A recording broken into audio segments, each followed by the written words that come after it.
আমাদের জীবনে হাজারো ব্যস্ততা থাকে, আর এই হাজারো ব্যস্ততার মাঝে থেকেই আমরা কিন্তু আমাদের পরিবারের জন্য একটু হলেও সময় বের করে নিতে পারি।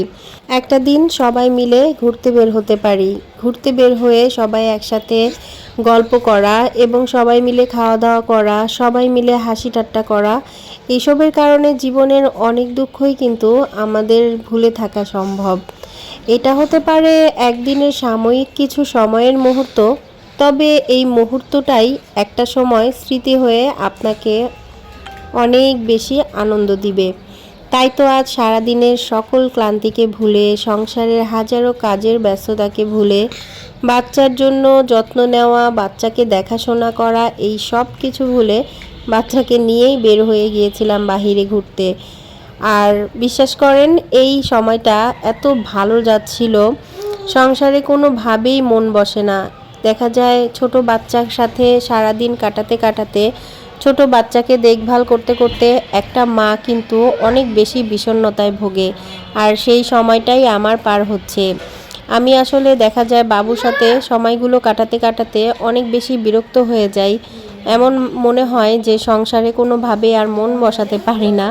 তো মাঝে মাঝেই ওর আব্বুকে আমি অনেক বেশি প্রেশার ক্রিয়েট করি যে চলো বাহিরে কোথাও ঘুরে আসি। তো সে সময় থাকলে আমাকে নিয়ে যায়, আবার তার যদি সময় না হয়, আমি যতটুকু সময় পাই আমি বের হয়ে যাই বাচ্চাদেরকে নিয়ে।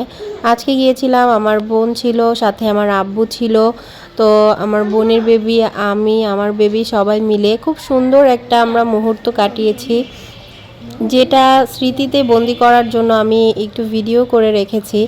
কারণ আল্লাহ পাক কবে কাকে কোন সময়ে নিয়ে যায় বলা যায় না। আজকের এই ভিডিওটা আমার জন্য অনেক বেশি স্পেশাল, কারণ আজকে আমি আব্বুকে নিয়ে বের হয়েছি। আমার দেখা যায় আব্বু অনেক বেশি ব্যস্ত থাকে সব সময়ে, আব্বু কিন্তু বের হতে পারে না। আর আজকে এমনটাই হয়েছে যে বাসায় এসেছে, আর বাসায় আজকে সকাল থেকে কোনো প্রকারের গ্যাস ছিল না।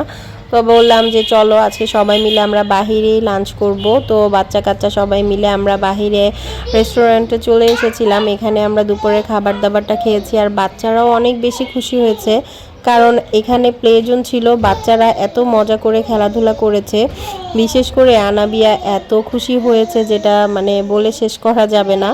তো আব্বুর সাথে কাটানো এই সময়গুলো না আমার জন্য একদম স্মৃতি হয়ে থাকবে। তো আব্বু যেই খাবারগুলো পছন্দ করে, বিশেষ করে সেই খাবারগুলোই নেওয়া হয়েছিল।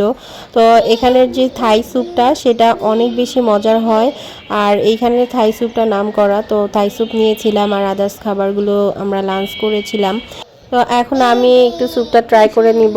আর স্যুপটা অনেকটা ঠান্ডা হয়ে গেছে বাবুরকে দেখতে দেখতে।